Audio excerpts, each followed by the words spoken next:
Pupunta tayo doon sa chicken. Kukunin ko yung konti lang yung chicken ko kasi nga kinain na.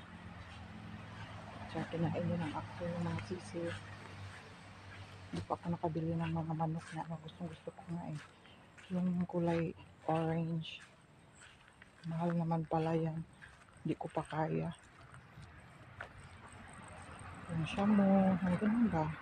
Yung hindi ba native. Kasi nga, dyan lang sila sa kulungan kasi pag native, maalis yan sila eh.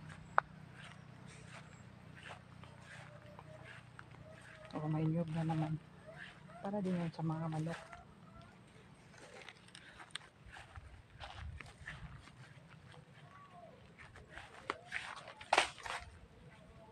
May nyug na naman nahulog doon oh.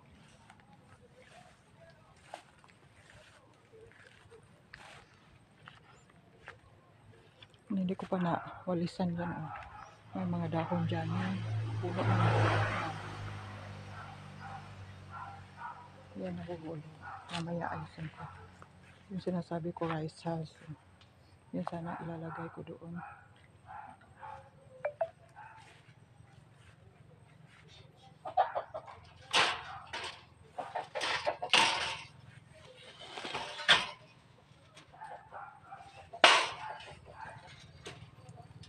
Bigyan ko ng pagkain ng chicken.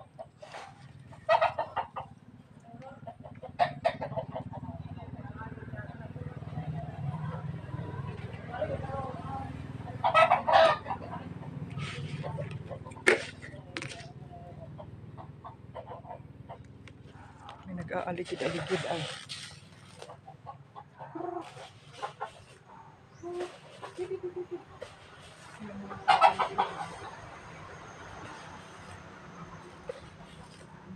Iba eh. Minsan di na bumabalik. Gusto ko yung hindi native na ninitlog na siguro yan kasi sumisigaw na. Yan mo, sila lang itong dalawa na iwan.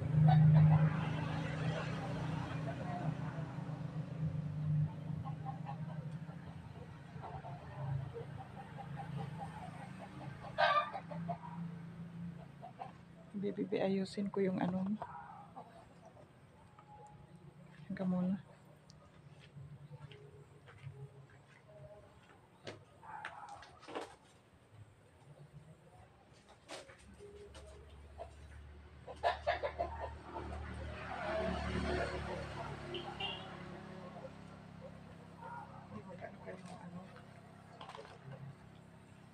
Mamaya, yung nyug. Kasi ito malaki ito eh. Yan. Nilagyan ko lang ng net. Kasi yung mga dingding wala na kinain na ng anay. Hindi naman ito natirahan. Kasi bigay ito nung kasagsagan ng bagyo. Ay, ito yung World Vision. Eh, wala naman eh kasi nawala na yung papa ko. Di mama ko na lang. So dito na lang sa amin. Yung mama ko. Dapat sila dito. Wala na eh. Ginawa ko na lang sus nakatiwangwang ito ilang taon. 10 years na yata ito ilang taon nakatiwangwang ito. 8 ata. So naisipan kong lagyan ng mga manok. Yan oh. So wala naman titira. Diyan marami dyan natin. Mga sisiw. Pagkati silang kinain yung daga naman din. Tsaka pusa. Yan.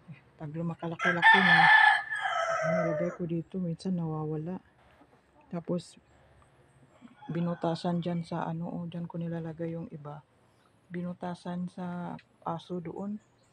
Pag lumabas, yari, kakain. Aso. Kasi minsan wala na talaga ako.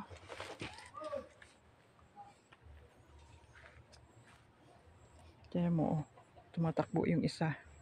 Nag-aaligid. Yan yung nyug na tumba. Nung bagyo. Na na siya, yung bulok na. Yan, tapos yung mga bako dyan hanggang doon, nasira na talaga. Dapat ayusin na, pero ako na kaya kasi ako araw-araw akong Ilang buwan akong nag-aano diyan, araw-araw ako kumukuha ng mga pang ano, haligi, yung pang ano sa gitna para dikdikin yung mga maliliit na ano, kasi ginawan ko talaga lahat yan para walang makapasok ba bago ako nag-alaga ng mga ano. Ay, nasira na kasi mas maganda yung cyclone. Hindi ko hindi pa naman ako makakabili diyan kasi 410 ang 6 meters lang yata yun. Wala eh. Kapos sa budget kasi pagkain pa namin ako lang talaga. Mahirap pag single mom. Tapos may balak pa akong paaralin tong panganay ko kasi nautical yan. Second year irregular pero pag pumasok talaga yan, mapapasok talaga paano na papasukin ko tong taon na to na walang wala talaga. Pero sige lang. Pagtiyagaan ko na lang baka magkakapera ako. Tapos kausapin ko yung bunso ko kasi nga kahit siya naman muna tapos unahin natin yung kuya para makatapos yung kuya niya. Sila, tiyaga-tiyaga lang talaga ako. Hirap. Balik na ako doon sa kabila kasi binigyan ko lang ng pagkain at kasi mainit na talaga. Tingnan mo tsura doon sa bakuran. Dito lang bandang hindi ko pa nakapagwalis kasi doon sa gitna, doon sa dulo. Tapos may doon sa bandang kalagitnaan di pa ako nakapaglinis. Diyan sa harap, sa pinakaharap doon sa tabi ng kalsada, tapos na kanyang umaga sa bakuran ko diyan sa harap ng bahay ko. Tapos na. Sige po. Dito lang muna tayo sa susunod na video. Bye. Thank you.